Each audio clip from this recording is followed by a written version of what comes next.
Hey guys, welcome back. So today we're out at the range talking about a brand new PCC or pistol caliber carbine from Daniel Defense. But before we get into taking a closer look at that firearm, let's take a look at where it got its inspiration. This is an old school Colt 9mm carbine. This is one of the first generation guns. You can see it has the full 5.56 size ejection port before they started putting the port buffers on them. Just a beautiful old gun. And on top, I even have an old single point red dot sight. So this is just kind of a classic, cool old 9mm carbine. But again, the new Daniel Defense borrows pretty heavily from this gun, but has some pretty serious improvements over it, making it a much more pleasant 9mm carbine to shoot. These are direct blowback. So let's do a little bit of shooting with the Colt. Let's take a closer look at that DD PCC 9mm carbine thingamajig, which is just all the rage these days, for good reason.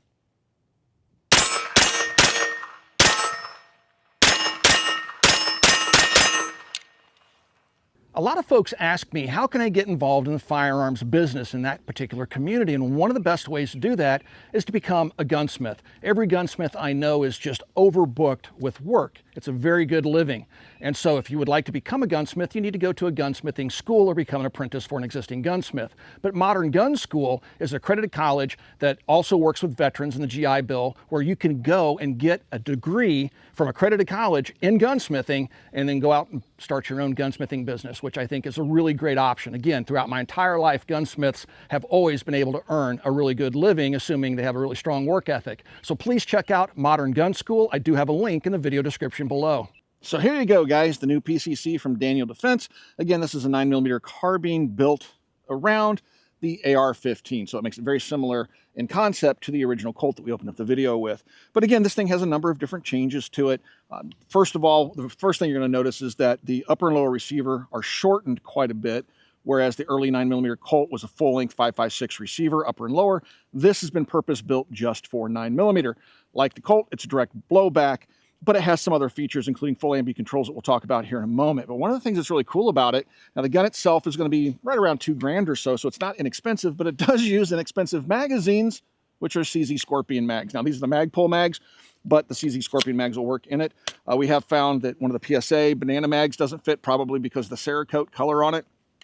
But other than that, the mags seem to work. Even the Manticore mags fit into the gun pretty well. Today, we will be shooting some 9mm from Federal. This is a 115 grain ball. We want to thank our friends over at Federal for supplying the ammunition to the channel free of charge, but I've been shooting Federal since I was a kid, and it's absolutely some of the best ammo out there. So the gun does lock open on the last shot fired, has ambi controls. I'm going to go ahead and drop that bolt from the right-hand side using my firing index finger, and then we'll just do a little bit of shooting here with it really quick.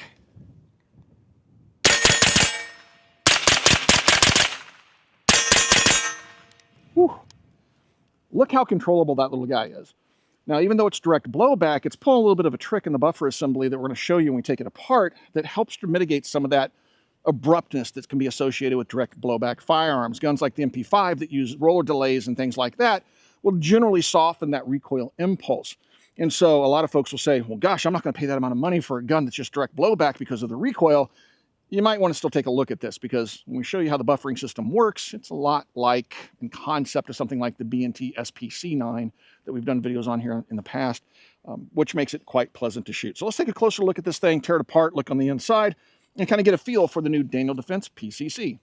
So the rifle that you see here is an SBR. It's a factory SBR from Daniel Defense.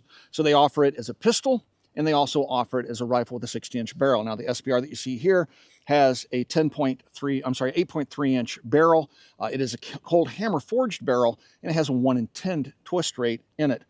So if you start off back here, it's pretty much standard AR-15 fare with the stocks, the buffer tube, things like that. We have an ambi charging handle, and you know, the kind of stylistic DD pistol grip here. We have ambi fire controls that are present on both sides. Moving forward, we have the mag release right here. Then we have a ping pong paddle right above it. So you have full ambi control of your bolt over here on the right-hand side, which is then, of course, also present over here on the left-hand side. Right above it is a replaceable ejector that's on the side of the receiver there, aluminum upper and lower. And again, you can see that it has a push button for the mag release on the left-hand side. It's basically a mirror image of the other side with the ping pong paddle right next to it. Here's your ambi fire controls. So again, you can charge the weapon from either side and release that T-handle charging system across the top. We have a 1913 rail. This is a 7-inch handguard that's from Daniel Defense that has the M-lock system on it. Then again, that 8.3-inch barrel. 1/2 by 28 threads on the end. We are using, this thing's probably carbon seized, it is, but it would be normally a quick detach barrel system for the can that's on here. The gun will come with a bird cage on the end, but it again does have a 1/2 by 28 thread on the end of the barrel. Now we have the aim point on top here in the D-ball laser with the Unity switch over here to fire the laser. Just because I had it sitting around, I thought, why not? We'll put it on here. Taking the gun apart, first you want to make sure the weapon's empty, so the magazine is out of it. And we'll just go ahead and double check that chamber really quick. And then it's just standard AR-15 with the push pin, front and rear. Kind of hinge it open. Take your bolt out. Again, just direct blowback. There's your bolt. There's your OEM factory charging handle. If I can get it to come out of there. And then back here, I'm going to go ahead and pop that front pin, make this a little bit easier, hopefully, for me. Separate the two halves. And back here is the buffering system. So this is where a lot of that direct blowback punchiness in the recoil system is mitigated. And it's done so with this buffering buffer. The buffering buffer. I think I came up with a new phrase there, new term. So what'll happen is when the bolt comes to the rear and it hits, comes to an abrupt stop, you still have more hydraulic, I'm assuming, oil in here that will then further buffer it and allow this to compress a little bit and take some of that blunt recoil out of the direct blowback system. And yep, that's a standard buffer tube. So yeah, you could probably throw this in your 9mm Colt if you wanted to, although I haven't tried. All right, and then of course, standard AR-15 fire controls in there. So if you want to put a Geisley trigger or something like that in it, feel free. Although I find the trigger in this thing to be actually really nice and I can shoot it fairly quickly. Now, as I've already mentioned, it does have a shortened lower so you can see where the mag well is there. Here's that Palmetto State Armory mag I was telling you about. My banana mags love these things, but I think the Cerakote makes it a little too thick because it fits really tightly into the mag well. And it's very difficult to lock. When you do get it locked, you have to yank it out. However, and I haven't tried one that's unpainted, this is the Magpul mag, works just fine. And this is a Manticore Arms mag I've had for some time, and it'll work just fine as well. So the mag compatibility seems to be fairly decent. And again, I think it's just the Cerakote on this that's making it stick just a little bit. On the upper, pretty much standard. As I said earlier, there's your fixed ejector that's in there. And again, you can see that from the outside of the receiver over here. There's lightning cuts where they can get away with it on the receiver. Overall, this SBR is right at 6 pounds, so it's not a very heavy firearm at all. Of course, if you go to the 16-inch gun to be legal without NFA paperwork, then you're going to increase that weight, obviously. But the pistol be a similar weight as well because it just has a brace on it versus a stock. All right, put her back together, very simple. You don't have a bolt in the like a carrier group like you would on a 5.56 because it's just a simple blowback. So literally to field strip it, this is fully disassembled for maintenance. All right, you can take the firing pin out with the cotter pin over here. I'm not going to do that. Pretty self-explanatory, especially if you're familiar with the AR-15, which most of you watching this probably are. All right, so we'll put it all back together here.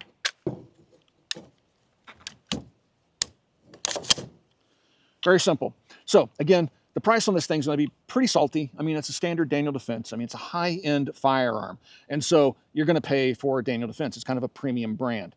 But for that $2,000 that you're going to spend for it, do I think it's worth it? Well, yeah. I mean, if you're into 9mm PCCs, granted, I know the comment section is going to blow up. People are going to say 9mm is just dumb. Get it in 5.56, whatever. I enjoy shooting pistol caliber carbines.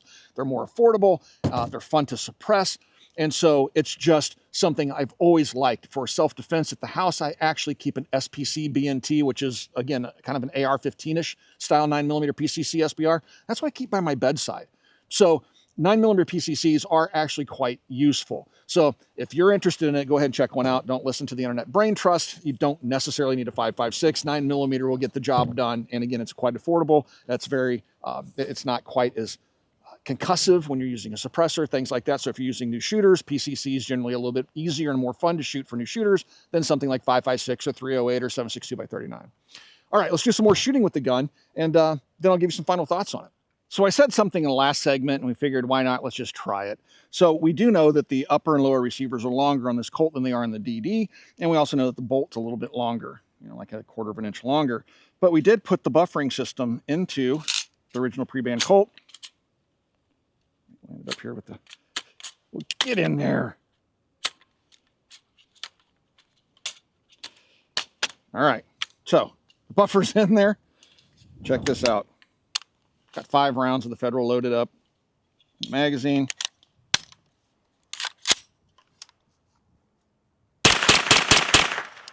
And locks open. And it does reduce the felt recoil, even in this gun.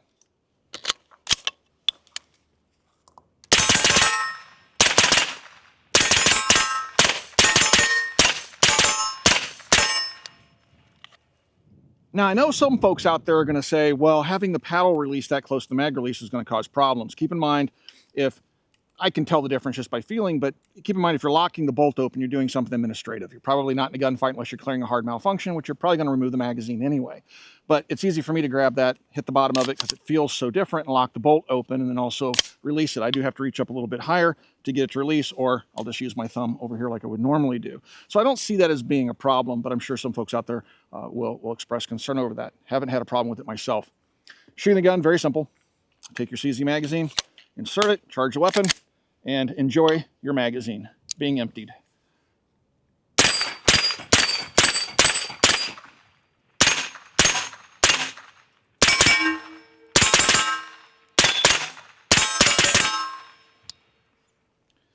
Yeah, very pleasant shooting.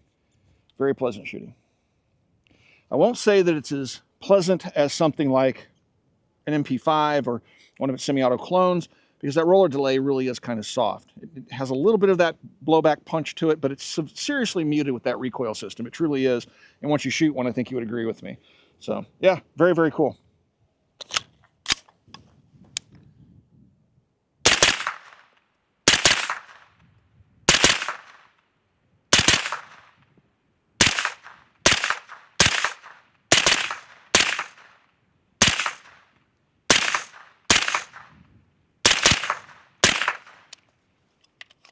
So overall, guys, of course, this thing is just absolutely beautifully done. Daniel Defense does nice things.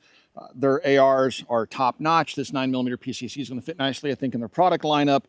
Yeah, I know, they're expensive. That's just DD, right? But you're paying for top quality manufacturing that they do all themselves in-house. And so you get a quality product. I have very good luck with DD and also BCM, and BCM being a little bit more affordable, but they don't offer a PCC like this. Now, I do understand that the market out there is rather flooded with PCC type firearms. You can go out and get a Streebog for a fraction of the price of this. And that's fine. You do you. I'm just saying that I do like the 9mm Colt style firearms like this because I'm very familiar with the AR-15 M16. And when you pick up one of these, it just feels like you're right at home. So that does have a definite benefit to it. DD is a great brand name that stands behind their products. And so, yeah, do I think it's worth the money it is if you have it? If you don't have it, find something else out there. There's plenty of things to choose from. It's a great market in the United States right now for such firearms. So you can do budget, you can do high-end like this, totally up to you. But I do think it's a quality firearm, and I think it's going to add nicely to the Daniel Defense lineup. If you guys have any questions, you can ask those questions down below. I do try to stick around for the first couple of days after a video goes live to answer any questions you guys may have. If you'd like to support us here at the Military Arms channel, the best way to do that is become part of our Patreon family. There's a link in the video description below. Right here on YouTube, you got the thanks and support button, or the video player you're watching right now. You can mash either one of those buttons and help support us right here on YouTube in the age of demonetization. Thank you for 17 years of support. Swing by, check out Copper Custom, and we'll talk to you guys soon as I tongue-tie myself at the very end.